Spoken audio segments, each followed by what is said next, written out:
ओम अज्ञानतिमिरान्धस्य ज्ञानाञ्जनशलाकया सत्सुरोन्मिलितं येन तस्मै श्रीगुरुवे नमः। नमो ओं विष्णुपादाय कृष्णप्रेष्ठाय भूतले श्रीमदे भक्तिवेदान्त स्वामीति नामिने। नमस्ते सारस्वती देवे गौरवाणी प्रचारिणे दुर्विशेष शून्यवादी आशातदेशतारिणे। जय श्री कृष्ण चैतन्य प्रभु नित्यानंद श्री अद्वैत गदाधर श्रीवासदि गौरभक्त वृंद। हरे कृष्ण कृष्ण कृष्ण हरे हरे, हरे राम राम राम हरे हरे। हरे कृष्ण। எல்லா பக்தர்களுக்கும் இனிமையான மாலை வணக்கம். இன்றைய சத்சங்கத்துல கலந்துருக்கிற எல்லா பக்தர்களுக்கும் என்னுடைய பணிவான நமஸ்காரம். சார் பேர் என்ன சொன்னீங்க? நவீன். நவீன் ஐயாவுடைய வீட்டுக்கு நம்ம எல்லாரும் வந்திருக்கோம். அவங்க குடும்பத்தாருக்கு வேண்டி ஆயுளாரோக்கியத்துக்கு வேண்டி எல்லாரும் ஒரு தடவை பிரார்த்தனை பண்ணுவோம். ஹரே கிருஷ்ணா கிருஷ்ண கிருஷ்ணா ஹரே ஹரே, ஹரே ராம ராம ராம ஹரே ஹரே. ரொம்ப மங்களகரமான தினம். இந்த மாதமே ரொம்ப மங்களமானது. தாமோதர மாதம். வைஷ்ணவ கேலண்டர்ல இந்த மாதத்தை கார்த்திகை மாதம் சொல்லுவாங்க. தமிழ்ல கார்த்திகை மாதம் வருது இல்லையா, தமிழ்ல மார்கழி மாதம் ரொம்ப சிறப்பு. அந்த மாதிரி வைஷ்ணவ நாள்காட்டியில கேலண்டர்ல இந்த கார்த்திகை மாதம் ரொம்ப ஸ்பெஷல். நீங்க வட இந்தியாவில் போனீங்கன்னா பிருந்தாவனம், அப்புறம் மதுரா, துவாரகா இங்கெல்லாம் ரொம்ப விமர்சையா கொண்டாடுவாங்க. தினமும் இந்த மாதிரி தீபம் ஏற்றி வச்சு பகவானே தீபத்தால வழிபடுறது, தீப ஆராதனை. தீபம் வெளிச்சம். தீபம் இருக்கிற இடத்துல இருள் இருக்காது. தீபம் ஞானம், ஒளி. அது ஞானம் இருக்கிற இடத்துல அறியாம இருக்க முடியாது. தேசாமேவானுகம் பார்த்தம் அகம் அஜ்ஞானஜம் தமஹ நாஷ்யாம் ஆத்மபாவஸ்தோ ஞான தீபேன பாஷ்ரதா. இது பகவத்கீதையில பகவான் சொல்றாரு. பகவத்கீதை கிருஷ்ணன் என்ன சொல்றாரு? ஒருத்தர் இதயத்திலேயே நான் பரமாத்மாவா இருக்கேங்கிறார். நம்ம எல்லா இதயத்திலும் கிருஷ்ண பரமாத்மாவா இருக்கார். அப்ப நம்ம இதயத்துல இருந்து கொண்டே நம்ம அறியாமை போக்கிடுறாரு. அறியாமைன்னு என்னது? நான் யாரு, கடவுள் யாரு, அவருக்கு எனக்கு என்ன சம்பந்தம் இருக்கு, ஒண்ணுமே தெரியாத அறியாமை. இந்த அறியாமை எப்படி போகும்? இதயத்துல பகவானை நம்ம உணரணும். அப்ப இதயத்துல இருக்கிற பகவானை உணரும் போது நம்ம அறியாமை போகும். அப்ப இதயத்துல பகவானை உணரணும்னா அதுக்கு யோகா ஃபாலோ பண்ணும். யோக மார்க்கங்கள்லாம் இருக்கு. அதுக்கு நிறைய யோக மார்க்கம் இருக்கு. ஆனா இப்ப இருக்கிற காலத்துல நம்மளால மற்ற யோகங்களை செய்ய முடியாது. இப்போ உதாரணத்துக்கு அஷ்டாங்க யோகம் இருக்கு. அஷ்டாங்க யோகம்னா ஒரு தனி இடத்துல போய் காட்டுல போய் உட்காந்துருக்கணும். இந்த மாதிரி உடம்பு நேரா வச்சிருக்கணும். அப்புறம் இந்த பத்மாசனத்துல உட்காந்துருக்கணும். அப்புறம் கண்ணு ரொம்ப மூடி இருக்க கூடாது, ரொம்ப திறந்திருக்க கூடாது. மூக்கினுடைய இந்த நாசியோடைய முதல் பாகத்தை பார்க்கணும். தூங்கக்கூடாது. அப்புறம் நிறைய விதிமுறைகள்லாம் இருக்கு. 8 விதிமுறை இருக்கு. அஷ்ட அங்க யோகா. அஷ்ட அங்க யோகானா அந்த யோகத்துல 8 நிலைகள் இருக்கு. யமா, நியமா, பிரத்யாகாரா, பிராணாயாமா, ஆசனா, தாரணா, தியானா, சமாதி. சமாதி 8th ஸ்டேஜ். அஷ்டாங்க யோகத்துல படிப்படியா ஒரு யோகி எவ்வளவு சாப்பிடணும், எவ்வளவு சாப்பிடக்கூடாது, எவ்வளவு நேரம் தூங்கணும், எவ்வளவு நேரம் தூங்கக்கூடாது, எவ்வளவு நேரம் முழிச்சிருக்கணும், இந்த மாதிரி நிறைய சிஸ்டம்லாம் இருக்கு. நிறைய கட்டுப்பாட்டு விதிமுறைகள்லாம் இருக்கு. அது படிப்படியா பண்ணி அதுக்கப்புறம் மூச்சு பயிற்சி பண்ணணும். நம்ம ஆயுள் காலம் இருக்கு இல்லையா, நம்ம ஆயுள் காலம் நம்ம சுவாசத்துல தான் இருக்கு. நம்ம எவ்வளவு காற்றை சுவாசிக்கிறோம், அது ஆயுள் காலம் இருக்கு. அப்போ மூச்சு காற்றை நம்ம கண்ட்ரோல் பண்ணும்போது ஆயுள் காலம் நீடிக்கும். நீண்ட ஆரோக்கியத்தோடு நீண்ட ஆயுள் காலம் வாழலாம். அப்ப அந்த யோகி தியானம் பண்ணலாம். அப்ப ஆசனா பண்ணணும். ஆசனா பண்ணும்போது இந்த மூட்டு வலியெல்லாம் இருக்கு. இப்ப நான் இங்க ரொம்ப நேரம் உட்காந்துருக்குன்னு வச்சுக்கோங்களேன், எனக்கு முதுகு வலி வரக்கூடாது, கழுத்து வலி வரக்கூடாது, மூட்டு வலி வரக்கூடாது. அப்ப சில ஆசனாஸ் பண்ணணும். இன்னைக்கு யோகாங்கிற பேர்ல வெறும் ஆசனா மட்டும் தான் பண்றாங்க. ஆனா யோகா ஆசனா கிடையாது. Asana one of the portion of yoga. யோகத்துல ஒரு பாகம் ஆசனம். யோகா மீன்ஸ் யோக இந்திரிய சம்யமா. யோகம் சொன்னாலே மனதையும் புலன்களையும் கட்டுப்படுத்துறது. மனதையும் புலன்களையும் கட்டுப்படுத்தாம ஒருத்தர் யோகி ஆக முடியாது. யுஜ்யதே இது யோகா. யோகா மீன்ஸ் கனெக்ட் பண்றது. எப்படி? சுப்ரீம் லார்டோட கடவுளோட நம்ம கனெக்ட் பண்றதா யோகா. அந்த யோகால அஷ்டாங்க யோகா அந்த ஆசனம் எல்லாம் பண்ணி பிராணாயாமா பண்ணி அதுக்கப்புறம் யோகி உட்காந்து தியானம் பண்ணணும். தென் ஃபைனல் ஸ்டேஜ் வந்து சமாதி. அந்த தியானம் பண்ணி கடவுளை தியானிக்கிறது ஃபைனல் ஸ்டேஜ், சமாதி நிலை. அந்த யோகி மேல என்ன பண்ணாலும் தெரியாது, பாம்பு போனாலும் தெரியாது, அவர் சுத்தி என்ன நடந்தாலும் தெரியாது. அது சமாதி ஸ்டேஜ், ஹையஸ்ட் லெவல். பட் இப்ப இருக்கிற காலத்துல இதெல்லாம் நம்மளால பண்ண முடியாது. ரொம்ப பரபரப்பான ஒரு வாழ்க்கை, குடும்பம், சமுதாயம், குழந்தைங்க, வியாபாரம், தொழில், வேலை, இந்த மாதிரி சூழ்நிலையில போய் நம்ம தனி இடத்துல போய் பண்றதுக்கு நமக்கு அதுக்கான நேரமும் இல்லை, அதுக்கான அந்த யோகத்தை சொல்லிக் கொடுக்க குரு இல்லை, அதெல்லாம் நம்மளால பண்ண முடியாது. அஷ்டாங்க யோகா வந்து நம்மளால பண்ண முடியாது. இது வந்து 5000 வருஷத்துக்கு முன்னாடி அர்ஜுனனே நிராகரிச்சிட்டார். பகவத்கீதையில இந்த அஷ்டாங்க யோகம் என்னால பண்ண முடியாதுன்னு சொல்லிட்டார். அதுக்கப்புறம் கிருஷ்ணன் ஞான யோகம் சொல்றார். ஞான யோகம்னா சாஸ்திரம் படிக்கணும். 4 வேதங்கள். நமக்கு வேதம் வந்து முதல்ல வேதம் ஒண்ணுதான் இருந்தது. அத வேத வியாசர் பகவானே வியாசன் அவதாரம் பண்ணி வியாசாய வியாசரூபாய விஷ்ணுவே பிரப விஷ்ணு. வியாசர் வந்து வேதங்களை தொகுத்தார், 4 பாகமா தொகுத்தார். ரிக், யஜுர், சாம, அதர்வா, 4 வேதம். நம்ம எவ்வளவு பேர் 4 வேதத்தை பார்த்திருக்கிறோம்?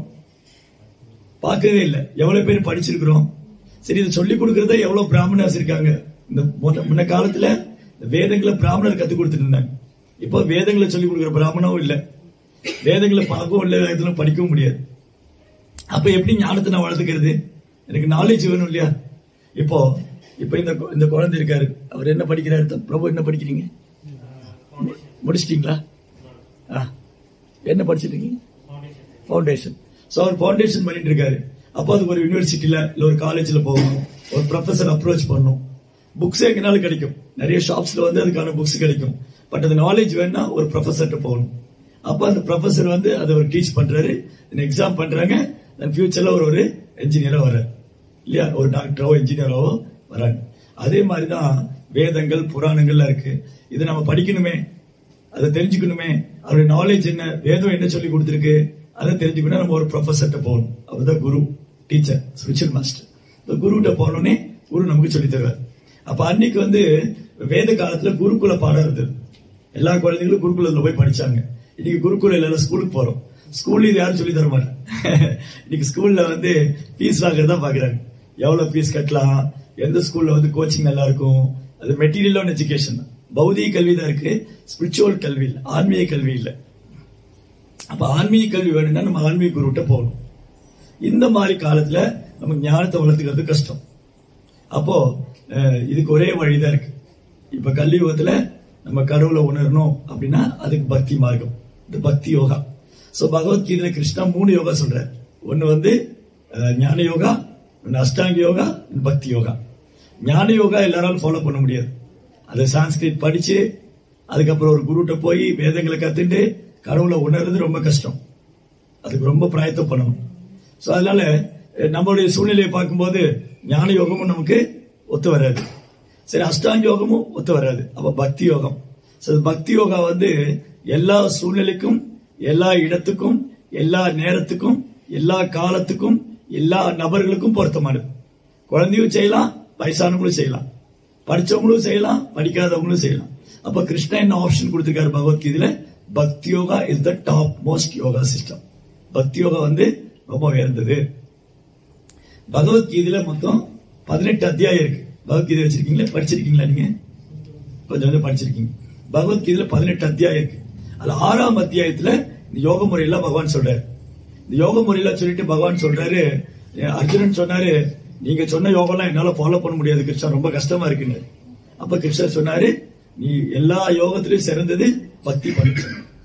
சோ பக்திங்கிறது என்னன்னா, பக்தினா இன்னும் ஒன்னும் கஷ்டமான விஷயம் இல்ல. பக்தினா வந்து துறவரம் இல்ல. பக்தினா எல்லாரும் விட்டுட்டு காட்டுக்கு போயிடுவாங்க. இப்ப இந்த ஹால்லயே வந்து நான் மட்டும்தான் வந்து துறவர வாழ்க்கையில இருக்கு, நீங்களும் எல்லாரும் வாழ்க்கையில இருக்கீங்க. அப்ப பக்திங்கிறது துறவரம் இல்ல. பக்தி என்பது இறைவன் இடத்துல எப்படி அன்பு செய்வது, பகவான் எப்படி உணர்றது, அவர்கிட்ட எப்படி அன்பு செய்யறது, அவர் மேல எப்படி பிரார்த்தனை செய்யறது, அவ்வளவுதான் பக்தி. அந்த பக்தி யோகா வந்து யாருனாலும் பண்ணலாம். அந்த பக்தி வந்து இறைவனுக்கு ரொம்ப பிரியமானது. அதனால 6ஆம் அத்தியாயத்துல கடைசி ஸ்லோகத்துல பகவான் கன்க்ளூட் பண்றாரு. 6.47 6ஆம் அத்தியாயம் 47ஆம் ஸ்லோகம். யோகினாம் அபி சர்வேஷாம் மத்கரே அந்தராத்மனா ஸ்ரத்தாவான் பஜதே யோமாம் சமயுக்த தமமத. எல்லா யோகியிலும் சிறந்தவர் யாருன்னா எனக்கு பக்தி பண்ற பக்தன். ஏன்னா பக்தர் யார் சிறந்தவர்னா அவர் ரொம்ப கஷ்டப்பட வேண்டாம், சாஸ்திரம் போய் விசாரம் பண்ண வேண்டாம், சமஸ்கிருதம் படிச்சிருக்க வேண்டாம். ரொம்ப சிம்பிளா கடவுள் முன்னாடி ஓ கடவுளே பகவானே இன்னைக்கு எல்லாம் நல்லா இருக்கணும், நான் நல்லா இருக்கணும், உங்களுக்கு நல்ல சேவை பண்ணணும். பக்தி இது ரொம்ப இந்த offering prayer is very very simple. இறைவனிடத்துல பிரார்த்தனை செய்வது ரொம்ப சுலபம். அப்போ கலியுகத்துல கடவுள் மேல மனதை நிறுத்துவதற்கு, இறைவனிடம் மனதை நிறுத்துவதற்கு ரொம்ப எளிமையான வழி பக்தி மார்க்கம். ஏன்னா நம்முடைய பிரச்சனைகளுக்கெல்லாம் நடுவுல காரணமா இருக்கிறது நம்ம மனசுதான் இல்லையா? மனது, இப்ப நீங்க மனது பாத்திருக்கீங்களா? அப்புறம் எப்படி மனது இருக்குன்னு சொல்றோம்? இப்ப எனக்கு மனசு இருக்கு, உங்களுக்கு மனசு எப்படி மனசு இருக்கு பாத்திருக்கோமா நம்ம? நீங்க உங்க மனசை பாத்திருக்கீங்களா? நீங்க பாத்திருக்கீங்களா? நீங்க பாத்திருக்கீங்களா? அப்ப மனசு இருக்கிறதுக்கான அறிகுறி என்னது? என்ன வருது? ஃபீலிங். சோ மனதோடைய 3 வேலை, மைண்டோடைய சிம்டம் என்னன்னா, மனதோடைய அறிகுறி என்னன்னா திங்கிங், ஃபீலிங், வில்லிங். மனது என்ன பண்ணுவோம்? எதையாவது நினைச்சுட்டே இருக்கும், அப்புறம் ஏதாவது செயல்படுத்தணும்னு நினைக்கும், அப்புறம் அனுபவிக்கும். ஏதாவது திங்க் பண்ணிட்டே இருக்கும், எதையாவது மனசுல எண்ணம். ஒரு நிமிஷம் நம்ம யோசிக்காம இருக்கிறோமா? தூங்குற நேரம் தவிர. தூங்கும் போது கனவு வந்துருது. தூங்கும் போது இந்த பாடி தான் ரெஸ்ட்ல இருக்கு, மைண்ட் ஃபங்க்ஷன் ஆகிட்டே தான் இருக்கு. இப்ப நீங்க ரெஸ்ட் எடுக்கிறீங்க, தூங்குவீங்க, ஆனா கனவு வரும். நீங்க ஏதோ பிளைட்ல போற மாதிரி, இல்ல மலேசியா இருந்து சிங்கப்பூர் போயிட்டு இருக்கிற மாதிரி, இல்ல இந்தியா போன மாதிரி, இல்ல இந்தியால அங்க போய் ஏதாவது விருந்தாவன் துவாரகை போயிருப்பாங்க, அங்க போன மாதிரி. சோ மைண்ட் ஃபங்க்ஷன் ஆகிட்டே இருக்கு. மனதுல எண்ணங்கள் அலை அலையா வந்துட்டு இருக்கு. இதுல பீச் போனோம் இல்லையா, எங்கேயாவது ரிசார்ட் போனோமே, டெசர்ட், அங்க பீச் இருந்தது, அங்க அலை வந்துட்டே இருக்கு. அது எவ்வளவு அலை வந்ததுன்னு சொல்ல முடியுமா? இது 1009வது அலைன்னு சொல்ல முடியுமா? என்ன இப்படி அலை வந்துட்டே இருக்கு. அந்த மாதிரி மனதுல எண்ணங்கள் வந்துட்டே இருக்கு. மனதுல எதையாவது நினைச்சுக்கிட்டே இருக்கும். இப்போ உட்கார்ந்துட்டு இருப்போம், இன்னைக்கு பிரசாதம் எல்லாம் பண்ணிருக்குமே, நல்லா இருக்குமா, எல்லாருக்கும் கரெக்டா இருக்குமா, எவ்வளவு பேர் வருவாங்க. சோ மைண்ட் உள்ள ஃபங்க்ஷன் ஆகிட்டே இருக்கும். நான் இங்க உட்காந்துட்டு இந்தியால என்ன நடக்குதுன்னு யோசிச்சுட்டு இருப்பேன் இல்லையா? இந்த மாதிரி மைண்ட் மனதோட வேலை ஏதாவது எண்ணிக்கிட்டே இருக்கும், திங்க் பண்ணிக்கிட்டே இருக்கும். அப்புறம் ஃபீல் பண்ணும். ஃபீலிங் இருக்கு, எல்லாருக்கும் ஃபீலிங் இருக்கு. ஐயோ என்ன இப்படி சொல்லிட்டாங்களே, என்ன இப்படி சொல்லாம இருந்திருக்கலாமே, என்ன பத்தி ஏன் அப்படி சொன்னாங்க, இல்ல என்ன பத்தி யாராவது தப்பா சொல்லிட்டா எனக்கு வருத்தமா இருக்கு, என்ன பத்தி யாராவது தப்பா சொல்லிட்டா எனக்கு வருத்தமா இருக்கு, என்ன பத்தி நல்லது சொன்னா எனக்கு சந்தோஷமா இருக்கு. அப்போ எனக்கு சில விஷயம், நான் சில விஷயத்த சந்தோஷமா எடுத்துக்கிறேன், சில விஷயம் துக்கமா எடுத்துக்கிறேன். இன்பம் துன்பம், வெறுப்பு வெறுப்பு, இது மனசுல இருந்து வருது. எனக்கு அவரை பிடிக்கும், இவரை பிடிக்காது, எனக்கு இவரை பிடிக்கும், அவரை பிடிக்காது. இது எங்க இருந்து வருது? மனசுல இருந்து வருது. சோ மனதோட வேலை எண்ணுதல், உணர்தல், அனுபவித்தல். ஏதாவது மனசுல நினைச்சுட்டே இருப்போம், அதை ஃபீல் பண்ணும், அப்புறம் எக்ஸிக்யூட் பண்ணும், அதை அனுபவிக்கணும், அதை பண்ணணும். சோ நம்முடைய பிரச்சனைக்கெல்லாம் முக்கிய காரணமே மனசுதான். மனது என்ன பண்ணுது? மனதோட வேலை என்னன்னா ஏற்றுக்கொள்வது, நிராகரிக்கிறது. எனக்கு நாசிலாம பிடிக்காது, தவு தான் பிடிக்கும், இல்ல எனக்கு மிகவும் பிடிக்கும், அப்புறம் எனக்கு அது பிடிக்கும், குருமா கறி குழம்பு பிடிக்காது இல்லையா? இது பிடிக்கவும் பிடிக்காது. இது எங்க இருந்து வருது? மனசுல இருந்து வருது. எனக்கு டிஷர்ட் பிடிக்கும், ஷர்ட் பிடிக்காது. இந்த மாதிரி மனதோட வேலை ஏற்றுக்கொள்வது, நிராகரிக்கும். ஏதோ விஷயங்களை பிடிச்சிருந்தா ஏத்துக்குவேன், பிடிக்கலன்னா வேண்டாம். அப்ப இது மனசுல இருந்து வருது. அப்போ ஒரு நாளைக்கு உக்காந்து நம்ம லைஃப்ல நடக்கிற விஷயம் எல்லாம் பார்த்தா மனசுதான் முக்கிய காரணம். யாராவது திட்டாங்கன்னா உட்காந்து வருத்தப்பட்டு இருப்போம், சரி நீங்க என்ன இப்படி சொல்லிட்டாங்களே, அப்படி சொல்லாம இருந்திருக்கலாமே. இப்ப நீங்க இருக்கீங்க, அம்மா ஏதோ சொல்லிட்டீங்க, நீ ஃபுல்லா மூட் அவுட் ஆகாது, காலையில ஒரு மூட் அவுட் பண்ணிட்டாருன்னு அப்படின்னு ஃபீல் பண்ணிட்டு இருப்பான் இல்லையா? அவர் சாப்பாடு கிடைக்காது, அவர் சாப்பாடு கிடைக்காது இல்லையா? அப்ப இல்ல நீங்க ஏதோ நீங்க புகழ்ந்து சொல்லிட்டீங்க, அவ்வளவுதான், நீங்க விருந்து கொடுத்துருவோம் உங்களுக்கு இல்லையா? விருந்தோம்பல், ஃபீஸ்ட். அப்போ இந்த மனசு இருக்கு பாத்தீங்களா, இதுதான் நம்ம பிரச்சனைக்கெல்லாம் காரணம். அப்ப பகவத்கீதை ஒரு குறிப்பிட்ட சமுதாயத்துக்கோ, பகவத்கீதை என்பது குறிப்பிட்ட சமுதாயத்துக்கோ, இனத்துக்கோ, நாட்டுக்கோ, மதத்துக்கோ, மொழிக்கோ சொந்தமானது அல்ல. ஏன்னா உலகத்துல எந்த மூலையில இருக்கிறவங்களும் மனசு இருக்கு. அது சைனால இருந்தாலும் சரி, அது சைனீஸா இருந்தாலும் சரி, மலேசியனா இருந்தாலும் சரி, இந்தியனா இருந்தாலும் சரி, ஆப்பிரிக்கா, அமெரிக்கன், ஓவர் மேபி, அவர் யாரா இருந்தாலும் மனசோட தான் இருக்காரு. மனசுல துன்பம். அப்ப அதற்கான சொல்யூஷன் தான் பகவத்கீதை கொடுக்குது. மனதை எப்படி நண்பனா வச்சுக்கிறது. நமக்கு நண்பனும் எதிரியும் வேற யாரும் இல்ல, வெளியில யாருமே இல்ல. பகவத்கீதை 6ஆம் அத்தியாயம் 4ஆம் ஸ்லோகத்துல பகவான் சொல்றாரு, உன் நண்பனும் உன் மனசுதான், உன் எதிரியும் மனசுதான். யாருடைய மனது அவன் கட்டுப்பாட்டில் இருக்கோ அவன் நண்பன், யாரு மனசு அவன் கட்டுப்பாட்டில் இருக்கோ நண்பன், யாரு மனது அவன் கட்டுப்பாட்டில அவன் எதிரி. அப்ப எதிரி நம்பி நான் கூட தான் வச்சுட்டு இருக்கேன், வேற யாரும் இல்ல. நம்ம ஏத்து வீட்டுக்காரங்களோ பக்கத்து வீட்டுக்காரங்களோ சொந்தக்காரங்களோ இல்ல, என் எதிரி நண்பன் என் கூட தான் இருக்கான். ஏன்னா என் மனசு சொல்லுது அவனை பிடிக்காத அவன்கிட்ட பேசாத, இவரை பிடிக்க உங்ககிட்ட பேசிக்கோ. அது மனதுதான் டிசைட் பண்ணு. அதனால நம்முடைய துன்பங்களுக்கெல்லாம் காரணம் நம்ம மனசுதான். அப்போ இந்த மனதை கட்டுப்படுத்துறது எப்படி, அதுதான் பகவத்கீதை. அதுல இருந்து யோக முறைகள்னாலே மனதை கட்டுப்படுத்துறது தான். மனதை கட்டுப்படுத்தாம நிம்மதியா இருக்க முடியாது இல்லையா? யாருடைய மனது கட்டுப்பாட்டில் இல்லையோ அவன் நிதானத்தை இழந்திருப்பான். இந்த பழைய சினிமா பாட்டுல பாடினாங்க இல்லையா, கண் போன போக்குல கால் போகலாமா, கால் போன போக்குல மனம் போகலாமா, மனம் போன போக்குல மனுஷன் போகலாமா. அப்ப மனசு என்ன பண்ணுது, அது எண்ணங்களை உண்டு பண்ணிட்டு நம்மளை தொந்தரவு பண்ணிக்கிட்டே இருக்கு. அப்ப இந்த மனதை கட்டுப்படுத்துறது யோக முறை. அப்ப கலியுகத்துல இந்த யுகத்துக்கான யோகம் பக்தி யோகம். ஏன்னா பக்தி யோகத்துல ரொம்ப சுலபமா மனதை கட்டுப்படுத்திடலாம். இப்ப இங்க எல்லாரும் இருக்கீங்க, நான் உங்களை அரை மணி நேரம் எதுவுமே யோசிக்காதீங்க, கண்ணை மூடிட்டு பேசாம உட்காந்துருங்க, இப்படியே கண்ணை மூடிட்டு தியானம் பண்ணுங்க அப்படின்னா மனசு உடனே ஒத்துக்காது. கண்ணை மூடி கொஞ்ச நேரம் உட்கார்ந்துருப்பேன், அதுக்குள்ள வேற எங்க என்ன போகும். அதை நிறுத்துறது ரொம்ப கஷ்டம். அதான் அர்ஜுனன் சொல்றாரு, சஞ்சலம்கி மன கிருஷ்ணா பிரமாதி பலவத்திலம் தஷாகம் நிக்கிரகம் பண்ணி வாயுரேவ துஷ்கிருதம். கிருஷ்ணா வீசுற காற்றை பிடிச்சு நிறுத்திடலாம் போல இருக்கு, மனசை நிறுத்த முடியல, காற்றை விட வேகமா போகுது. அர்ஜுனன் முடியலங்கிறார். இது 5000 வருஷத்துக்கு முன்னாடி. 5000 வருஷத்துக்கு முன்னாடி அர்ஜுனன் சொல்றாரு கிருஷ்ணாட்ட, என் மனதை கட்டுப்படுத்த முடியல. அப்ப பேஸ்புக் கிடையாது, இன்டர்நெட் கிடையாது, ட்விட்டர் கிடையாது, வாட்ஸ்அப் கிடையாது, சினிமா கிடையாது, டிவி மொபைல் எதுவும் கிடையாது. அந்த காலத்திலேயே அர்ஜுனன் மனதை கட்டுப்படுத்துறது கஷ்டம் கிடையாது. அப்ப கிருஷ்ணன் சொல்றாரு கரெக்ட், ஒத்துன்றார். பகவான் ஒத்துக்கிறாரு. எஸ், அசம்சயம் மகாபாகோ. அசம்சயம்னா சந்தேகம் இல்ல, மகாபாகோ பலம் பொருந்திய பெயர்களை உடைய அர்ஜுனா. மனோ துர் நிகிரகம் சலம். மனதை கட்டுப்படுத்துறது அவ்வளவு ஈஸி இல்ல, கஷ்டம்தான். ஆனா நீ முடியாதுங்கிற, நான் முடியுன்ற. கிருஷ்ணர் எப்படி முடியுன்றாரு, அப்பியாசேனது கௌந்தேயா வைராக்கிய சக்கரிக்கிறது. அப்பியாசம் தொடர்ந்து பயிற்சி, வைராக்கியம், இந்த 2 நாளையும் மனதை கட்டுப்படுத்தலாம். Constant practice and detachment. கான்ஸ்டன்டா பிராக்டிஸ் பண்ணணும், தொடர்ந்து பயிற்சி பண்ணிட்டே இருக்கணும். பற்றின்மை, இந்த 2 நாள்ல மனதை கட்டுப்படுத்த முடியும். அப்ப பக்தி யோகத்துல மனதை கட்டுப்படுத்துறதுக்கு நல்ல இயல்பான வழிகள்லாம் இருக்கு. மற்ற யோகத்துல மனதை கட்டுப்படுத்த ஆர்டிபிஷியலா ட்ரை பண்ணுவாங்க. சும்மா உட்காந்துட்டு நீங்க எதையும் நினைக்காதீங்க, ரிலாக்ஸா உட்காந்துருங்கன்னா அது முடியலையே சுவாமி. பாதி பேர் தூங்கிடுறாங்க, கண்ணை மூடி உட்கார்ந்தா தூக்கம் தான் வரும். சோ பக்தியில வெரைட்டிஸ் ஆஃப் ஆப்பர்ச்சுனிட்டி இருக்கு to fix our mind in Krishna.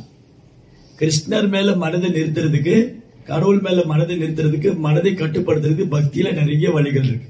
அதுல முதல்ல இப்ப பண்றது ஸ்ரவணம். கேட்கும் போது அவர் ஏதோ பேசுறாரு, கேட்போமே என்ன சொல்றாரு, அப்ப மனசு அங்க வந்துருக்கு கேட்பது. அப்புறம் பாடுவது, எல்லாம் பாடணும். பஜன் பண்ணும்போது எல்லாத்தையும் மறந்துட்டோம், என்ன நேரம் எங்க உட்கார்ந்து எல்லாம் மறந்து போயிடும். இந்த பஜன்ஸ் பண்ணிட்டே இருந்தா, கிருஷ்ணனுடைய கீர்த்தனம் பாடிட்டு இருந்தா மறந்து போயிடும். அது நீங்க இந்தியாவில வந்தீங்கன்னா விருந்தாவனம் இந்த மாதிரி இடம்லாம் இருக்கு, துவாரகா, அயோத்தியா, அதெல்லாம் போனா எந்த நாள் என்ன கிழமை எல்லாம் மறந்து போயிடும், நேரம் எல்லாம் மறந்து போயிடும். நமக்கு ஒண்ணுதான் தெரியும், அங்க கோயில்களை போய் தரிசனம் பண்ணுவோம், பிரசாதம் சாப்பிடுவோம், புனித ஸ்தலங்களை சுற்றி வருவோம், போய் படுத்து தூங்கிடுவோம். என்ன தேதி என்ன கிழமை எதுவுமே எல்லாம் மறந்து போயிடும். அந்த அளவுக்கு மைண்ட் பிக்ஸ் ஆயிடும். அது வீட்டில் உள்ள விஷயம் எல்லாம் மறந்து போயிடும். நீங்க மலேசியால இருந்து நீங்க இந்தியா யாத்திரை வந்தீங்கன்னா, குறிப்பா விருந்தாவனம், துவாரகா, அயோத்தியா இந்த மாதிரி இடத்துக்கு வந்தா, மலேசியால வீடு என்னாச்சு, குழந்தைங்க என்ன பண்ற எல்லாம் மறந்து போயிடும். அங்க டைம் சரியா இருக்கும். இந்த புனித ஸ்தலங்களுக்கு போவோம், தரிசனம் பண்ணுவோம், கீர்த்தனை பாடுவோம், பிரசாதம் சாப்பிடுவோம், அப்படியே மைண்ட் பிக்ஸ் ஆயிடும். அதனால பக்தியில நிறைய வழிகள் இருக்கு மனதை ஒருநிலைப்படுத்துறது. அதனால இப்ப நம்ம படிச்ச ஸ்லோகம் ஸ்ரீமத் பாகவதத்துல 2ஆம் ஸ்கந்தம் 4வது அத்தியாயம் 15வது ஸ்லோகம். இந்த ஸ்லோகத்தை பாடியவர் சுகதேவ் கோஸ்வாமி. சுகதேவ் கோஸ்வாமி யாருன்னா, வேதவியாசர் சொன்ன இல்லையா, வேதவியாசருடைய பையன். வேதவியாசருக்கு மனைவி இருந்தாங்க, அவங்க வயிற்றுக்குள்ள குழந்தை இருக்கு. எவ்வளவு வருஷம் ஆச்சு, 16 வருஷம் ஆகி குழந்தை வெளியில வரவே இல்லை. இது சொன்னா நம்ப மாட்டேன் யாருமே. என்ன சுவாமி கதை விடுறீங்க, 10 மாசத்துல குழந்தை வெளியே வரும், மிஞ்சி மிஞ்சி போனா ஏதாவது பிரச்சனை சொன்னா டாக்டர் போனா வயிற்று கிழிச்சு எடுத்துருவா. நீங்க 16 வருஷமா குழந்தை வெளியில வரலங்கிறீங்களே, ஏன் வரல? யார் அந்த குழந்தை? இது என்ன நடந்தது? இதெல்லாம் ரொம்ப அற்புதம். இந்த புராணங்கள் அவருடைய கதைகள்ல வந்து கற்பனை இல்லை, அந்த இதிகாச புராணம் இங்க நடந்ததுன்னு அர்த்தம். சுகதேவ் கோசாமிங்கிறவரு வியாசருடைய பையன். அவர் எங்க பிறந்தாரு, அவர் எப்படி வளர்ந்தாரு எல்லாம் சரித்திரத்துல இருக்கு. அதனால ஹாலிவுட்ல படம் எடுத்தா நம்பிடுவாங்க. இன்னைக்கு ஹாலிவுட்ல ஏதாவது சொன்னா ஓ கிளாப் பண்ணுவேன், எல்லாம் அவதாரெல்லாம் கொண்டாடுவாங்க. ஆனா புராணங்கள்ல அந்த ரியாலிட்டிக்கா உண்மையாலுமே நிறைய சம்பவம் இருக்கு. அம்மாவோட வயசுக்குள்ள 16 வருஷம் அந்த குழந்தை இருக்கு, வெளியில வரமாட்டேங்குது. ஏன் வெளியில வரலன்னா, அந்த குழந்தை சொல்லுது, நான் வெளியில வந்து இந்த மாயை பிடிச்சுன்றோம். மாயை அப்படின்னா இல்லாத ஒண்ணு இருக்குன்னு நினைச்சுக்க. இப்ப நீங்க வந்து நம்ம வந்து நல்ல வெயில்ல ஜொகூர் ஹைவேல போறோம்.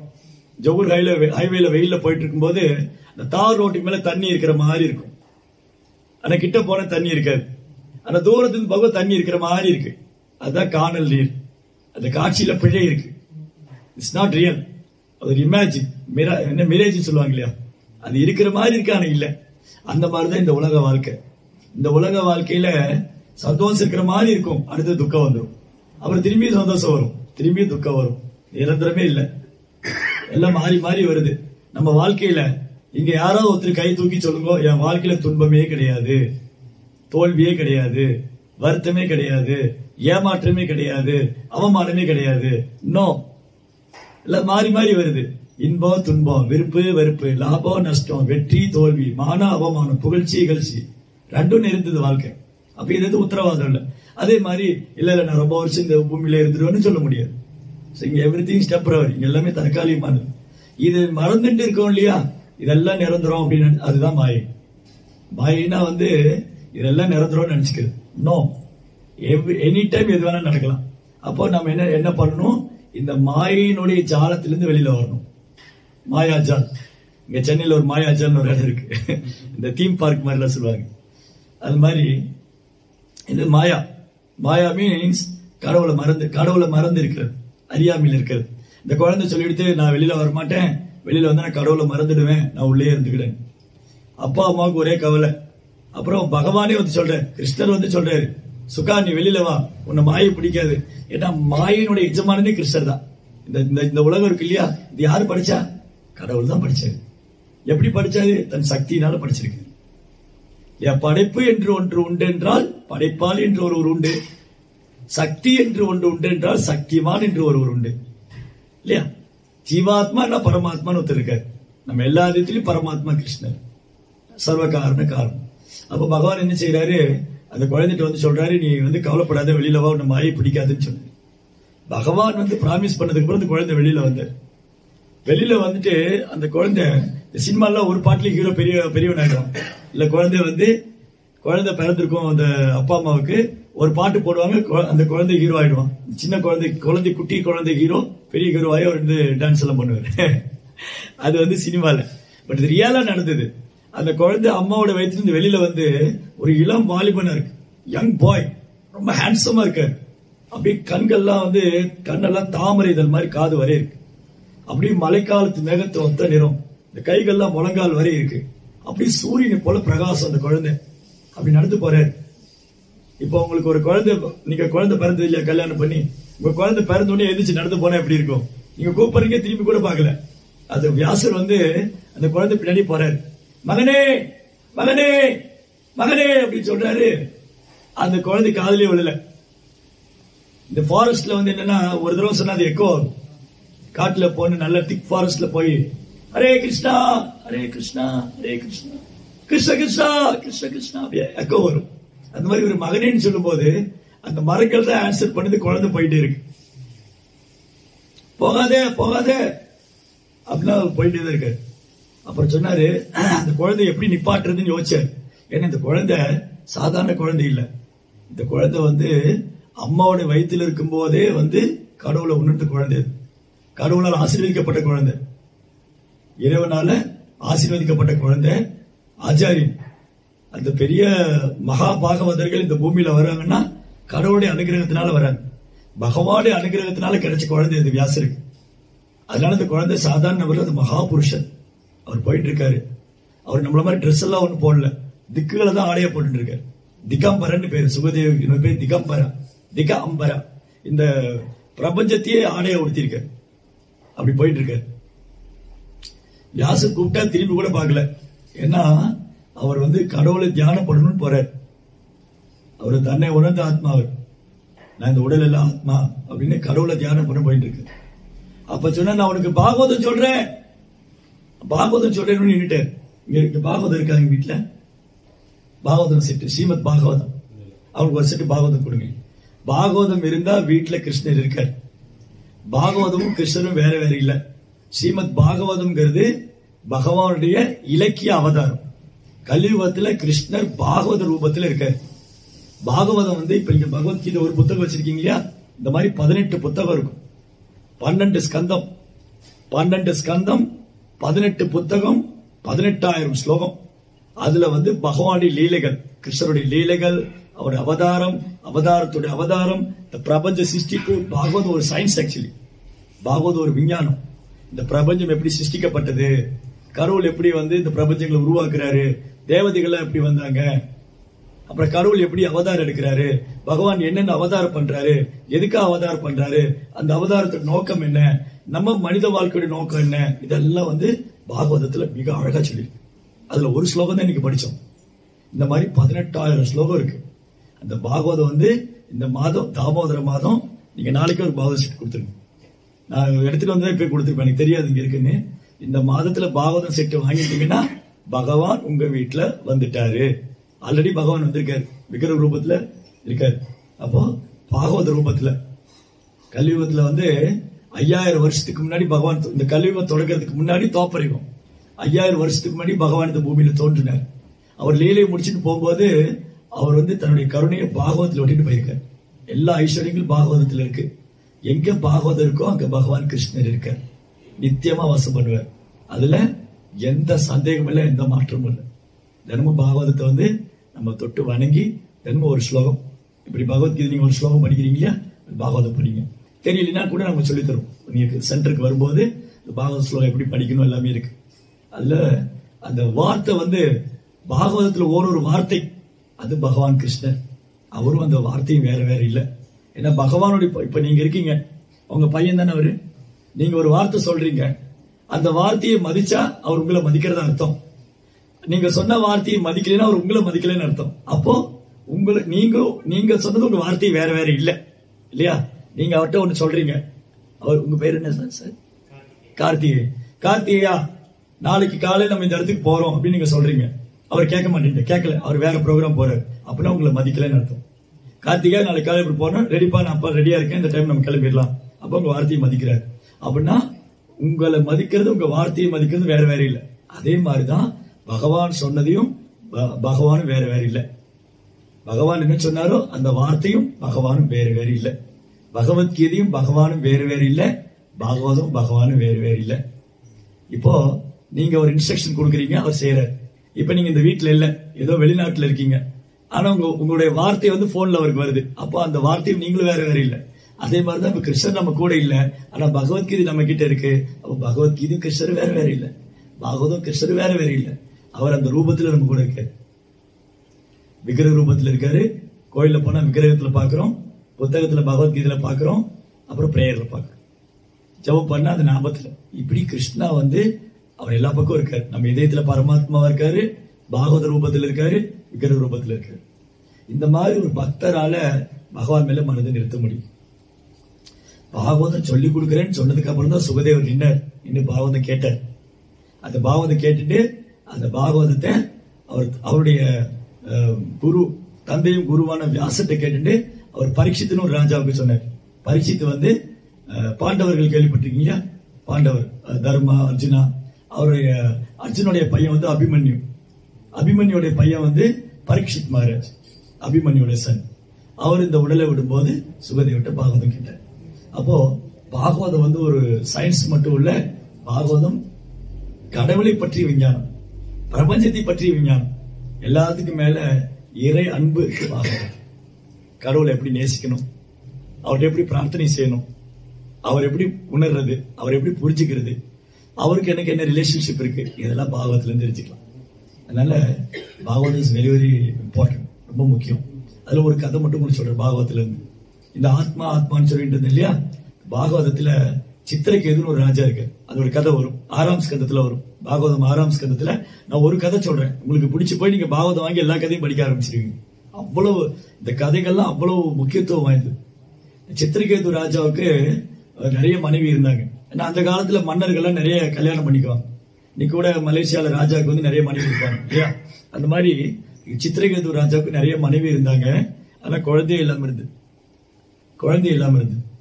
அவருக்கு ஒரே கவலை, நீங்க ஊரே ஆளும் ராஜாவா இருக்கீங்க, நாட்டையே ஆள்றீங்க, செல்வம், பெயர், புகழ், பதவி எல்லாம் இருக்கு, ஆனா வாரிசு இல்ல, எப்படி சந்தோஷம் வரும்? அப்ப துக்கத்திலே இருக்கு, கவலையில இருக்கு. பாராளும் வேந்தனுக்கு சந்தோஷம் இல்ல, எல்லாமே இருக்கு. இப்ப என்ன சொல்லுவாங்க தமிழ்ல, குழல் இனிது யாழ் இனிது என்பர், குழல் இனிது யாழ் இனிது என்பர், தன் மழலை மொழி கேளாதவர். என் குழந்தையோடைய மழலை மொழி, குழந்தைகள்லாம் வந்து இந்த கார்த்திகை சின்ன குழந்தை இருந்தப்போ ரொம்ப புரோக்கன் லாங்குவேஜ்ல பேசுவார். அது உங்களுக்கு ரொம்ப சந்தோஷமா இருக்கும். வார்த்தை ஒன்றும் புரியாது, ஆனா அதை கேட்க ரொம்ப அழகா இருக்கும் இல்லையா. கார்த்திகேயன் குழந்தை இருக்கும்போது பேசும்போது, இப்போ அவர் பேசும்போது அழகா தான் இருக்கும். எனக்கு கார்த்திகேயன் அழகா தான் இருக்கு இல்லையா. சோ அவர் குழந்தையா இருக்கும்போது இன்னும் அழகா பேசியிருப்பாரு. அது நீங்க ரசிச்சிருப்பீங்க, ரெக்கார்ட் பண்ணி வச்சிருப்போம். அது கேட்கணும்னு தோணும், அந்த குழந்தை பேசுறது கேட்கணும்னு தோணும். சில குழந்தைகள் பேசும்போது அது பார்த்துட்டே இருக்கணும்னு தோணும் இல்லையா. அது யார் சொல்லுவா? குழந்தை இருக்கிறவ சொல்லுவா. குழந்தை இல்லாதவ குழல் யோசை நல்லா இருக்கும், யாழ் யோசை நல்லா இருக்கும், ஏன்னா அவங்க மழலையும் மொழி கேட்கல. அப்போ என்ன ஆயிடுச்சுன்னா சித்திரகேதுக்கு ஒரே கவலையா இருக்கு, எப்பவுமே கவலை, நிம்மதியே இல்லை.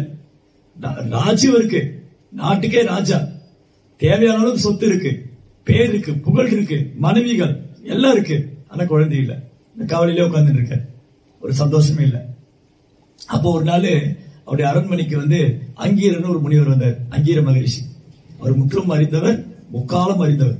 முனிவர்கள்லாம் நான் முன்னே சொன்ன மாதிரி அஷ்டாங்க யோகம் பண்ணி அந்த தபத்தினால முன்ன என்ன நடந்தது, இப்ப என்ன நடக்குது, இனி என்ன நடக்க போகுதுன்னு. நான் பாகவதம் சொன்னேன் இல்லையா, பாகவதம் வந்து 5000 வருஷத்துக்கு முன்னாடி வியாசதேவர் எழுதியிருக்காரு. பாகவதம் எத்தனை வருஷத்துக்கு முன்னாடி?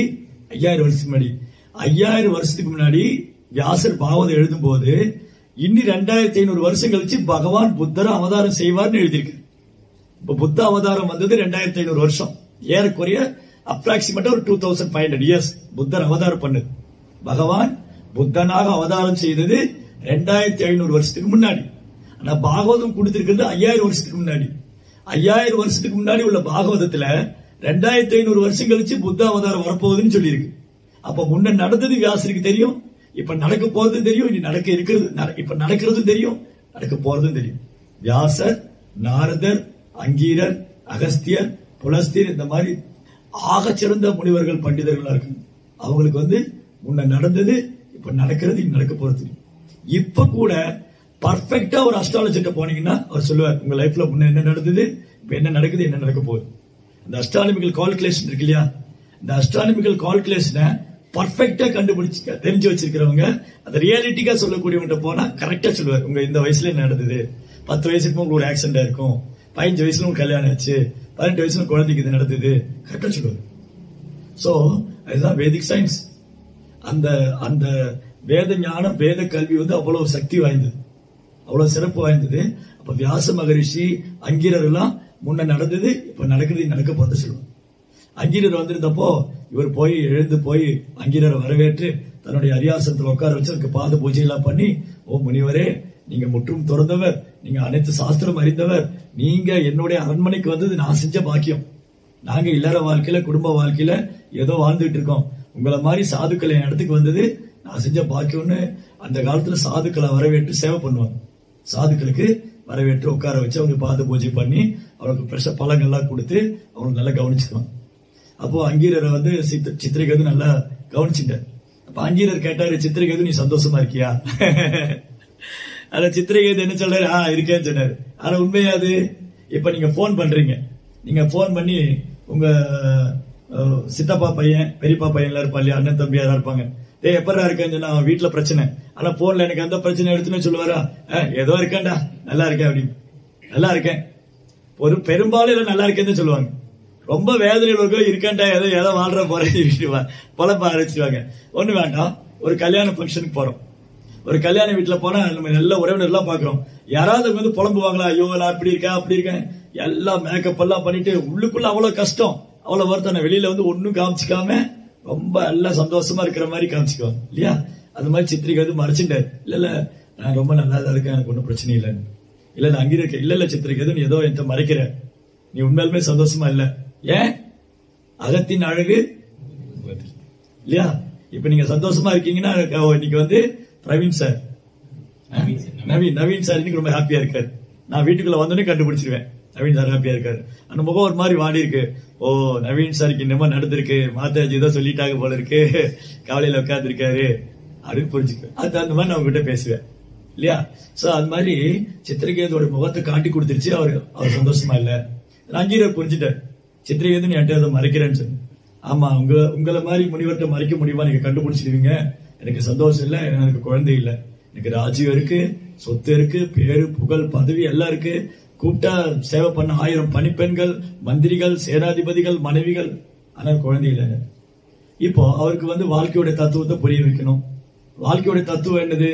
இந்த உலகமே நிரந்தரம் இல்ல, அப்புறம் என்ன இன்பம் துன்பம் மானவம் இல்ல, இது சொன்னா அவர் புரியாது. இப்ப நீங்க ரொம்ப கவலையில் இருக்கீங்க, உங்ககிட்ட வந்து நான் தத்துவம் பேசினா, அட ஏன் சாமி நீங்க வேற, நானே இருக்கிற பிரச்சனை இல்லைன்னு நீங்க வேற ஏதாவது சொல்லிட்டு இருக்கீங்க. அப்போ உங்களை சமாதானப்படுத்துற மாதிரி ஏதாவது சொல்லணும். அப்போ அங்கீரர் சொன்னாரு, சரி சித்திரகேது நீ கவலைப்படாத, நான் உன்னை பிளஸ் பண்றேன், ஆசீர்வாதம் பண்றேன். நீ நம்ம என்ன சாதுட்டு அதெல்லாம் எதிர்பார்ப்போம். சாது வந்தா ஓ சாது எங்களை ஆசீர்வாதம் பண்ணுங்க, எனக்கு இது கொடுங்க அது கொடுங்க ஏதாவது. அந்த மாதிரி சித்திரகேதுட்ட சொன்னாரு அங்கீரர், நான் உனக்கு ஒரு குழந்தை கொடுக்குறேன், உன்னுடைய 100வது மனைக்கு உனக்கு ஒரு குழந்தை பிறக்கும், என்னுடைய ஆசீர்வாதம். அங்கீரருக்கு ரொம்ப சந்தோஷமாயிடுச்சு. சரி, சித்திரகேதுக்கு ரொம்ப சந்தோஷமாயிடுச்சு. அங்கீரர் மாதிரி ஒரு முனிவர் வந்து வார்த்தை கொடுத்திருக்காரு, ஆசீர்வாதம் கொடுத்திருக்காரு, எனக்கு என்னுடைய 100வது மனைவிக்கு குழந்தை பிறக்க போகுது, இதை விட எனக்கு என்ன வரம் வேணும்? 100வது மனைவி. நீங்க 100வது மனைவிக்கே சிரிக்கிறீங்க. கிருஷ்ணருக்கு வந்து 16,108 மனைவி, கிருஷ்ணாவுக்கு வந்து 16,108 வைஃப்ஸ். அதுல 8 பேர் ரொம்ப இம்பார்ட்டன்ட். ருக்மணி, சத்யபாமா, ஜாம்பவதி, பத்ரா, நக்னஜித், காலிந்தி, அப்புறம் மித்ரவிந்தா, அப்புறம் லக்ஷ்மண், சத்யா. இந்த மாதிரி 8 பேர் ரொம்ப முக்கியம். இதெல்லாம் 16,100 மனைவி. இன்னைக்கு தீபாவளி ஏன் கொண்டாடுறேன்னு தெரியாம நிறைய பேர் கொண்டாடிட்டு இருக்காங்க. தீபாவளி வந்து ஏன் கொண்டாடுறாங்க? நரகாசுரன் கிருஷ்ணர் வதம் பண்ணாரு. அப்ப நரகாசுரன் என்ன பண்ணா? 16,100 ராணி போய் கடத்தின்னு போயிட்டான். அவன் வந்து நரகாசுரன் வந்து பிராக் ஜோதிசபுரம் ஒரு கேபிட்டல். நரகாசுரோட கேபிட்டல் வந்து பிராக் ஜோதிசபுர். பாகவத்தில் இருக்கு இந்த ஸ்டோரி. நான் சொன்னேன், நான் சொல்லிட்டு போனேன், நீங்க நாளைக்கே பாகவதம் வாங்கிடுவீங்க. எல்லா கதையும் அதுல இருக்கு. நரகாசுரன் வந்து உலகெல்லாம் பயணம் பண்ணி எங்கெல்லாம் அழகான பொண்ணுக்கோ கடத்தின்னு போயிடுவான். இப்ப இந்த குழந்தைகள்லாம் ஸ்கூல்ல படிக்கும் போது ஸ்டாம்ப் கலெக்ட் பண்ணிட்டு வர சொல்லுவாங்க. நேரு தலை போட்டது, காந்தி தலை போட்டது எல்லாம் நிறைய ஸ்டாம்ப் கலெக்ட் பண்ணுவாங்க. ரூபா நோட் கலெக்ட் பண்ணுவாங்க. ரிங்கேட் இருக்கு இல்லையா? சோ சின்ன சின்ன ரிங்கேட்ஸ், பழைய ரிங்கேட் எல்லாம் கலெக்ட் பண்ணுவாங்க. அந்த மாதிரி நரகாசுரன் என்ன பண்ணா, அழகான பொண்ணெல்லாம் கடத்தின்னு போயிட்டான். நிறைய கலெக்ஷன் வச்சிருக்கான். எவ்வளவு கலெக்ஷன்? 16,100 கலெக்ஷன். 16,100 மனைவி பொண்ணுகளை, ராணிகளை கடத்தின்னு போயிட்டான். இப்ப என்ன பண்றது? யாராவது போய் நரகாசுரனை கொண்டு அந்த ராணிகளை மீட்கணும். இது யாரால முடியும்? கிருஷ்ணரால மட்டும்தான் முடியும். நரகாசுரனோட யார் சண்டை போடுவா? பிரம்மா சிவன் போன்ற தேவர்களுக்கே சவாலோட முடியும். அப்புறம் கிருஷ்ணர் போய் நரகாசுரனை வதம் பண்ணிட்டு அந்த 16,100 ராணிகளை ரிலீஸ் பண்ணாரு. அவங்க சொன்னாங்க, இந்த வீட்டுக்கு போனா எங்க வீட்டுல சேர்த்துக்க மாட்டாங்க. அந்த காலத்துல வேத காலத்துல நியமனம் என்னன்னா, பெண்கள் வீட்டை விட்டு யாராவது ஆண் கூட போயிட்டாங்கன்னா வீட்டுல சேர்த்துக்க மாட்டாங்க, யாரும் கல்யாணம் பண்ணிக்க மாட்டாங்க. அந்த மாதிரி ஒரு கஷ்டம் இருந்தது. தலை விரிச்சு போட்டு ஏதாவது குட்டப்பாவடையில போட்டு வெளியில போனா வீட்டுக்குள்ள விட மாட்டாங்க. இன்னைக்கு வீட்டுல அதே கல்ச்சர் ஆயிடுச்சு. அன்னைக்கு வந்து அப்படி இல்ல. அன்னைக்கு வந்து வேதிக் கல்ச்சர் அப்படின்னா, ஒரு பொண்ணு வந்து ஒரு ஆண் வந்து 2 பேரும் கணவன் மனைவி மட்டும் தான் சேர்ந்து இருப்பாங்க. கணவன் கூட தான் பேசுவாங்க, பழகுவாங்க, எல்லாம் இருக்கும். இன்னைக்கு காலம் எல்லாம் மாறி போயிடுச்சு. அது யாரும் சொல்லி கொடுத்தோ இல்ல, கலியுகத்தோடைய இது தாக்கம் அது. அன்னைக்கு வந்து கணவனை தவிர வேற எந்த ஆணுக்கும் தன்னுடைய அழகை காமிக்க மாட்டாங்க. இன்னைக்கு அழகை வந்து படம் போட்டே காமிச்சிடுறாங்க. இன்னைக்கு ஒரு விளம்பரம் சொல்லுங்க, பெண்கள் அரைகுறை ட்ரெஸ் இல்லாம ஒரு விளம்பரமோ, போஸ்டரோ, டிவி சேனலோ, சினிமாவோ இல்ல. இன்னைக்கு அது பிசினஸ் ஆக்கிட்டாங்க. பெண்களும் அதை தவற புரிஞ்சுக்க மாட்டேங்கிறாங்க, என்ன தவறா பயன்படுத்திக்கிறாங்க. எங்களுக்கு சுதந்திரம் இருக்கு, பெண்கள் என்ன நினைக்கிறாங்க, நாங்க சுதந்திரமா இருக்கலாம், எங்களை ஏன் நீங்க கண்ட்ரோல் பண்றீங்க? அப்போ பெண்கள் தன் சுதந்திரத்தை வந்து மிஸ்யூஸ் பண்ணுவாங்க. ஆண்கள் என்ன பண்ணுவாங்க? இவங்க வெளியில வரும்போது அவங்க யூஸ் பண்ணிக்குவாங்க. இது வந்து இன்னைக்கு காலத்துல புரியல. பெண்ணு வந்து சாஸ்திரத்துல நிறைய பாதுகாப்பு இருக்கு.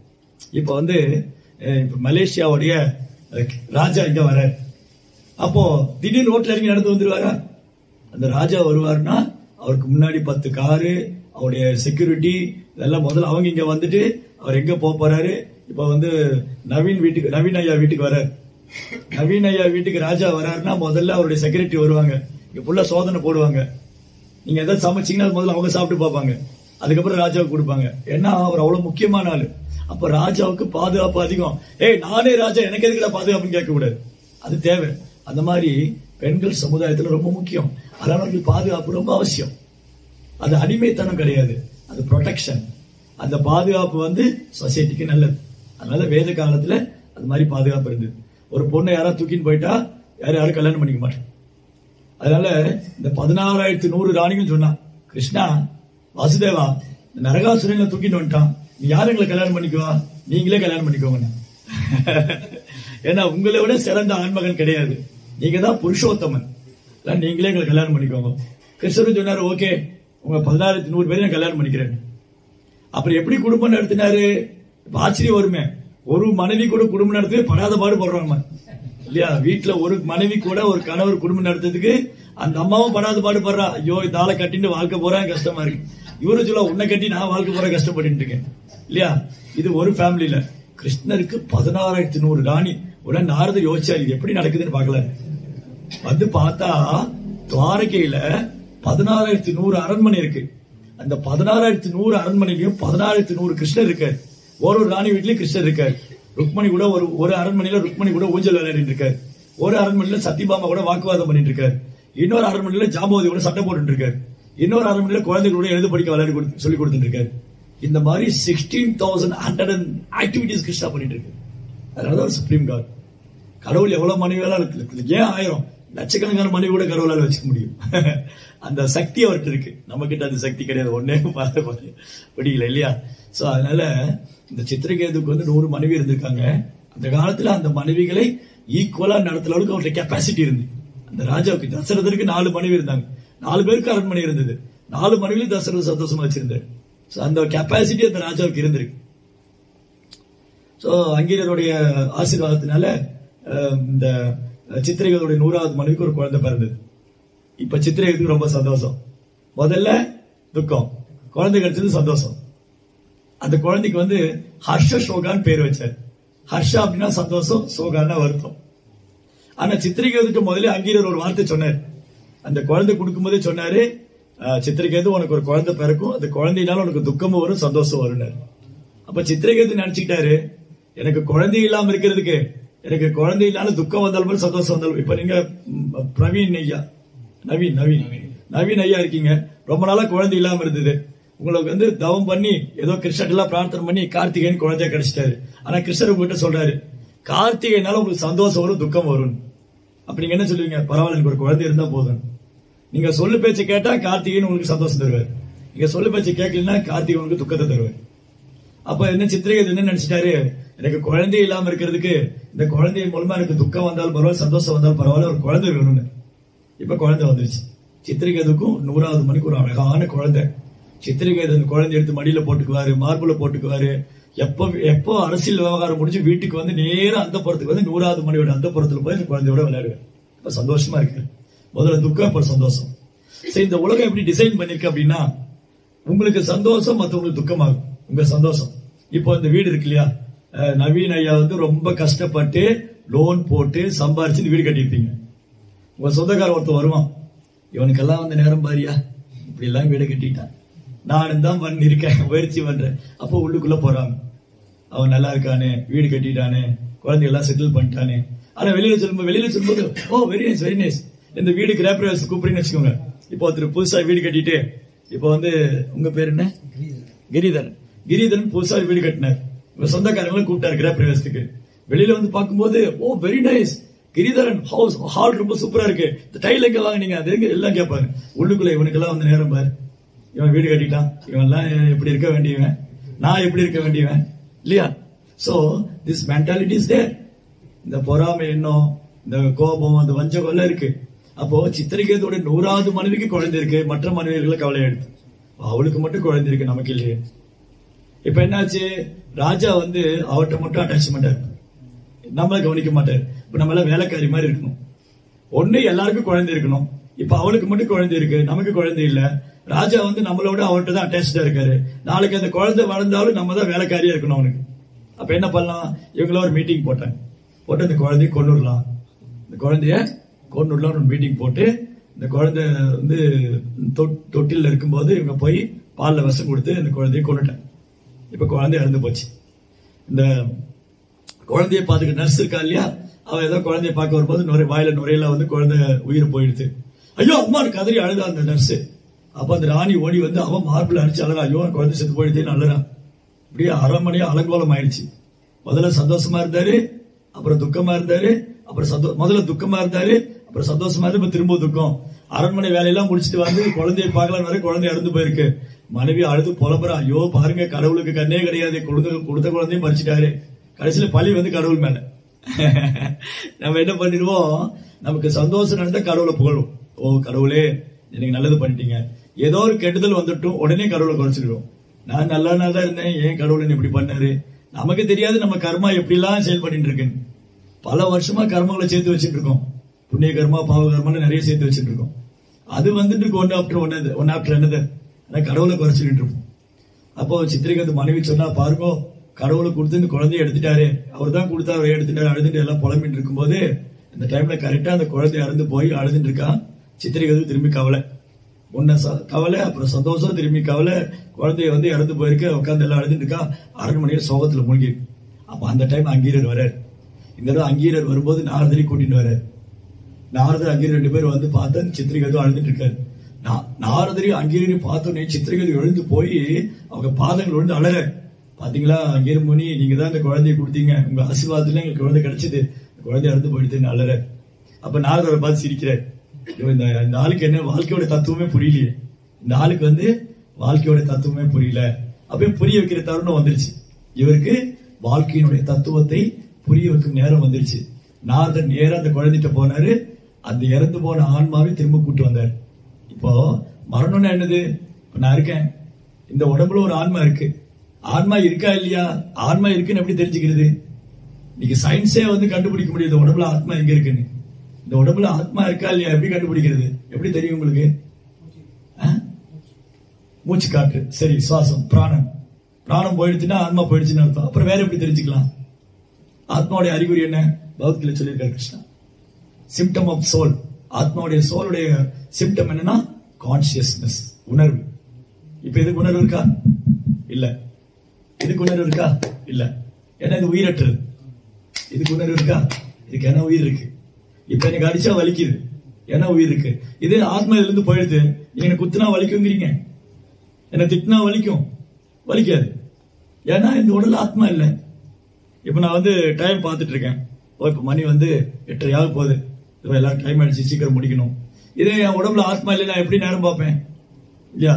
இப்ப நிறைய இறந்து போன வீட்டுல போனா அழுவாங்க, ஐயோ போயிட்டியே, சொல்லாம போயிட்டியே, சொல்லியிருந்தா நானும் வந்திருப்பேனே. எங்க போயிட்டாங்க? அங்கே தானே படுத்திருக்காரு. இப்போ என்னுடைய தாத்தாவோ பாட்டியோ இறந்து போயிருந்தா எல்லாம் உட்காந்து அழுதுட்டு இருப்பா. போயிட்டு எங்க போயிட்டு அங்கே தானே படுத்திருக்காங்க. என் அம்மா, என்னோட அம்மா ஒரு நாள் போன் பண்ணாங்க, உன் மாமி போயிட்டாடா, எங்க போயிட்டான்னு கேட்டேன். உனக்கு என்ன விளையாட்டாடா, உன் மாமி கைலாசம் போயிட்டா, நீ பின்னாடி போய் பாத்தியான்னு கேட்டேன். தெரியாது. ஏன்னா இந்த உடலை விட்டு ஆத்மா எங்க போகுதுன்னு தெரியாது. இந்த ஆத்மா எங்கிருந்து வந்ததுன்னு நமக்கு தெரியாது. இந்த உடல்ல இருக்கும், அவ்வளவுதான். இந்த இடைப்பட்ட காலத்துல அகங்காரம், கர்வம், ஆணவம், பேராசை, பொறாமை எவ்வளவு இருக்கு பாருங்க. வாழ்றது கொஞ்சம் காலம், ஆனா நிறைய அகங்காரம், பொறாமை, ஆணவம். ஆனா போகும்போது எது எடுத்துட்டு போகல. போகும்போது இந்த வீட்டை நவீனையா அப்படி பேத்து அனுமான் சஞ்சீவனை தூக்கிட்டு போக முடியுமா? முடியாது. விட்டுட்டு தான் போகணும் இல்லையா? அப்போ வந்து இந்த சித்திரைக்கு எதுவும் அழுதுட்டு இருக்காரு. அவருக்கு தெரியல இந்த உடம்புல ஆத்மா அப்படின்னு. நாரதர் என்ன பண்ணாரு, அந்த குழந்தைய பேச வச்சாரு. ஆத்மா மட்டும் வரல, அந்த குழந்தையோட உடம்புல இறந்து போன ஆன்மாவை திரும்பி கூட்டிட்டு வந்து பேச வச்சாரு. இந்த குழந்தை கண்ணு முடிச்சிருது. இப்ப சித்திரைக்கு திரும்ப சந்தோஷம் ஆயிடுச்சு. துக்கம், சந்தோஷம், துக்கம், திரும்ப சந்தோஷம். குழந்தை எடுத்து மார்போட அடிச்சு மாறி மாறி முத்தம் கொடுத்து, கண்ணா ஏன்டா அப்பா விட்டு போனேன், எங்கடா போனேன்னு அழற. இந்த குழந்தை பேசுது. நீ யாருன்னு கேட்டுது அப்பா பார்த்து. குழந்தை அப்பாவை பார்த்து நீ யாருன்னு கேட்டு. சொன்னேன், நான் தாண்டா அப்பான்னு சொன்னேன். நீ எனக்கு எத்தனாவது அப்பான்னு கேட்டது. அடுத்து யோசிச்சு பாருங்க. கார்த்திகேயன் குழந்தையா இருக்கும் உங்களை பார்த்து நீ எனக்கு எத்தனாவது அப்பான்னு கேட்டா உனக்கு கோவம் வராது? அடிக்க போயிடுவீங்க. யாரும் அவனுக்கு இப்படி எல்லாம் பேச சொல்லி கொடுத்தாரு இல்லையா? அந்த குழந்தை கேட்டது சித்திரைகதை பார்த்து, நீ எனக்கு எத்தனாவது அப்பான்னுச்சு. சித்திரைகதுக்கு புரியல, என்னடா இந்த குழந்தை என்னை பார்த்து எத்தனாவது அப்பான்னு கேக்குது. அந்த குழந்தை அடுத்து சொல்லுது, இதுக்கு முன்னாடி நான் ஒட்டகம் அப்பா பார்த்திருக்கேன், யானை அப்பா பார்த்திருக்கேன், பூனை அப்பா பார்த்திருக்கேன், நீ எனக்கு எந்த அப்பான்னு கேட்டுச்சு. அப்போ ஆத்மா வந்து நிறைய உடம்பு மாதிரி இருக்கு. தாவர உடல், தாவரத்துக்கு உயிர் இருக்கு இல்லையா. நீங்க வீட்டுல முன்னாடி ஒரு செடி வச்சிருக்கீங்க, தண்ணி விடாம விட்டு பாருங்க, செத்து போயிடும். அப்புறம் ஒரு பூனை இருக்கு, பூனைக்கு உணவு கொடுக்காம இருக்க செத்து போயிடும். அப்ப தாவர உடல், விலங்கு உடல், மனித உடல், உடல்கள் மாறிட்டே இருக்கு. ஆனா ஆத்மா ஒரே சைஸ் தான். இப்ப யானையோட உடம்புல ஆத்மா என்ன சைஸ் இருக்கோ அது என்னுடைய உடல்ல இருக்கு. ஆனா அது உடல் பெருசு, என் உடல் சின்னது. என்னோட எறும்பு சின்னது, அந்த எறும்புல உள்ளே ஆத்மா இருக்கு. ஆத்மா வந்து பகவத்கீதை சொல்லிருக்காரு, கிருஷ்ணா வந்து தலையோடைய முடி இருக்கு இல்லையா, அது நுனி பாகத்தை பிடிச்சு 10,000 டைம் கட் பண்ணா என்ன ஒரு சைஸ் இருக்குமோ அது ஆத்மாவுடைய சைஸ். அப்ப ஆத்மாவை நீங்க அந்த மைக்ரோஸ்கோப்பால வச்சு பார்க்க முடியாது. ஒரு பாக்டீரியா வைரஸ் பார்க்கறதுக்கே மைக்ரோஸ்கோப் வேணும். அப்ப அந்த பாக்டீரியாக்குள்ளே ஒரு சோல் இருக்கு. அப்ப சோல் வந்து இன்விசிபிள், கண்ணுக்கு தெரியாது, பட் ஃபீல் பண்ணும். செத்து போயிட்டா நல்லா ஃபீல் பண்ண முடியாது. நீங்க இறந்து போய் இங்க படுத்திருக்கேன், என்கிட்ட வந்து என்ன சொன்னாலும் காதுல கேட்கவா போகுது, கேட்காது இல்லையா. சோ அது மாதிரி அன்னைக்குதான் சித்திரைகேதுக்கு புரிஞ்சுது. நாரதர் கூப்பிட்டு வச்சு சொன்னாரு, சித்திரைகேது உட்காரு, இப்ப நீ குழந்தைகிட்ட பேசல, குழந்தையோட உடல்ல இருக்கிற ஆன்மாட்ட பேசிட்டு இருக்க. அந்த ஆத்மா தான் நித்தியமானது, இந்த உடல் அழியக்கூடியது, தற்காலிகமானது, இந்த உலகம் தற்காலிகமானது. அப்ப யார் நித்தியமானது? ஆத்மா. ஏன் ஆத்மா நித்தியமானது? ஆத்மா இறைவன் ஒரு சிறிய அம்சம். ஆத்மா வந்து இறைவனுடைய ஒரு சிறிய அம்சம். மமைவாம்சே ஜீவலோகே ஜீவபூத சனாதன. கிருஷ்ணர் பகவத்கீதை சொல்றாரு 15.7 5ஆம் அத்தியாயம் 7ஆம் ஸ்லோகம், உயிர் வாழ்கள் என்னுடைய சிறிய அம்சம். அப்ப கடவுள் நித்தியமானவர், நானும் நித்தியமானவன். கடவுள் ஆன்மீகமானவர், நானும் ஆன்மீகமானவன். அப்ப என்ன வித்தியாசத்துல? அவர் எஜமானன், நான் சேவகன். அவர் அனுபவிப்பாளர், நான் அனுபவிக்கப்பட வேண்டியவன். இதுதான் நம்முடைய ஒரிஜினல் கான்ஸ்டிடியூஷனல் பொசிஷன். ஜீவாத்மாவுடைய உண்மையான நிலை வந்து இறைவனுக்கு சேவை பண்றது. அந்த சேவை எங்கிருந்து தொடங்குது? இந்த மாதிரி கிருஷ்ணரை பத்தி கேட்கறது, படிக்கிறது, பாடுறது. இப்படி இவ்வளவு நேரம் பேசணும், மனசு எங்கேயாவது போச்சா? இதுதான் இந்த மாதிரி பக்தி சேவையில் ஈடுபடும் போது பாகவதம் படிக்கிறது, பாகவதம் கேட்கறது, நாம ஜபிக்கிறது. ஜெபமாலை இருக்கு இல்லையா, ஜெபமாலை கொடுத்துருக்கீங்களா? உங்களுக்கு நீங்க ப்ரே பண்ணிட்டு இருக்கீங்களா? மாலை கொடுங்க. Very good. அப்ப நீங்க வந்து ரொம்ப பாக்கியம் பண்ணிருக்கீங்க. உங்களுடைய 2வது ப்ரோக்ராம்லயே பாகவதம் உங்களை தேடி வரப்போகுது உங்க வீட்டுக்கு. நாளைக்கே பாகவதம் கொடுத்துருவாங்க. இன்னும் ஜெபமாலை இருக்கு. இதுல வந்து 108 மணி இருக்கும். இந்த 108 மணிலையும் ஒரு மணிலையும் ஹரே கிருஷ்ணா கிருஷ்ண கிருஷ்ணா ஹரே ஹரே, ஹரே ராம ராம ராம ஹரே ஹரே, இப்படி 108 தர. அது எப்படி பண்ணணும்னு சொல்லி தருவாங்க. 10 நிமிஷம் தான். ஒரு நாளைக்கு 24 மணி நேரத்துல 10 நிமிஷம் நமக்கு என்ன கஷ்டம் சொல்லுங்க, ரொம்ப ஈஸி. அதனால நீங்க எல்லாரும் ஜெபமாலை கொடுக்குற பிரேயர் பண்ணுங்க. இதுக்கு வந்து ஜபா மெடிடேஷன் பேர். நீங்க சைலண்ட் மெடிடேஷன் பண்ணா மனசு நிறுத்த முடியாது. இப்போ ஒரு நிமிஷம் இப்படி உட்கார்ந்து இருந்தா மனசு போயிடும். இது சாண்டிங் பண்ணும்போது, ஜபா பண்ணும்போது காதல கேட்போம், ஹரே கிருஷ்ணா கிருஷ்ண கிருஷ்ணா ஹரே ஹரே, ஹரே ராம ராம ஹரே ஹரே. அப்போ மனசு வந்து ஜபத்துல இருக்கும். இந்த மாதிரி வீட்டுல வந்து கிருஷ்ணர் போட்டோலாம் வச்சுன்னு கிருஷ்ணரை பார்த்துட்டு ஜபம் பண்ணும்போது ஈஸியா மனதை நிறுத்திடலாம். இப்ப நான் வந்து உங்களை இங்க எல்லாரையும் கடவுளே நினைங்க, கடவுளை தியானம் பண்ணுங்க, ஆனா உருவம் இல்ல தியானம் பண்ணுங்க. எப்படி தியானம் பண்ணுவீங்க? இந்த பிளாக் டிவியை தியானம் பண்ண முடியுமா? முடியாது. கடவுள் இந்த டிவியில ஒண்ணுமே இல்லைன்னா டிவி எப்படி தியானம் பண்ண முடியும்? அதுல ஏதாவது பிக்சரைஸ் வரும்போது நம்மள ஈஸியா தியானம் பண்ணலாம் இல்லையா? சோ கடவுள் இருக்காரு, ஆனா உருவம் இல்ல, தியானம் பண்ணீங்கன்னா எப்படி பண்ண முடியும்? கஷ்டம். அதே சமயம் நான் உங்களுக்கு கிருஷ்ணரை தியானம் பண்ணுன்னு சொல்றேன், ரொம்ப ஈஸியா பண்ணுவீங்க. கிருஷ்ணர்னா வந்து புல்லாங்குழல் வச்சிருப்பாரு, இப்படி வளைஞ்சு நிப்பாரு, கண்ணு தாமரை இதழ் மாதிரி இருக்கும், தலையில ஒரு மயிர்பீடி வச்சிருப்பாரு, தலைமுடியெல்லாம் சுருளா இருக்கும், மஞ்சள் நிற பீதாமரை ஆடை உடுத்திருப்பாரு, என்றும் வாழாத வைஜெயந்தி மாலை போட்டிருப்பாரு, மார்பிள ஸ்ரீவஸ்து குறி இருக்கும், கழுத்துல கௌஸ்து மணி இருக்கும். அப்புறம் அவர் வந்து மழைக்காலத்து மேகத்தோ, இதெல்லாம் வந்து கிருஷ்ணான்னு வரும்போது இதெல்லாம் வந்து. பெருமாள் எப்படி இருப்பாரு, திருப்பதி வெங்கடாதிபதி எப்படி அலங்காரம் பண்ணிருப்பாங்க, ராமர் எப்படி இருப்பாரு, ரொம்ப ஈஸியா மெடிடேட் பண்ணிக்கலாம். அப்போ பக்தியின் மூலமா, ஜபத்தின் மூலமா நம் மனதை மிக சுலபமாக கடவுள் மேல நிறுத்திக்கலாம். அது ஒரு வழிமுறை வந்து பாகவதம் படிக்கிறது, கேட்கறது, இன்னொன்னு ஜபம் பண்றது. அப்புறம் இந்த மாதிரி பகவானுக்கு தினமும் வீட்டுல தீபம் ஏற்றி ஒரு வழிபடுறது. அது இந்த மாதம் வந்து தாமோதர மாதங்கனால இந்த மாதத்துல இருந்தே என்ன பக்தி செஞ்சாலும் 100 மடங்கு நமக்கு அதுல நன்மை கிடைக்கும். அதனால இன்னைக்கு ரொம்ப ஆஸ்பீஷியஸ் இந்த நிகழ்ச்சி வந்து ரொம்ப மங்களமா உங்க வீட்டுல தொடங்கி இருக்கு. அது எப்போ நீங்காத செல்வம் போல உங்களுக்கு அந்த பக்தியை தொடர்ந்து வரணும்னு பிரார்த்தனை பண்ணிக்கிறேன். ஹரே கிருஷ்ணா கிருஷ்ண கிருஷ்ணா ஹரே ஹரே, ஹரே ராம ராம ராம ஹரே.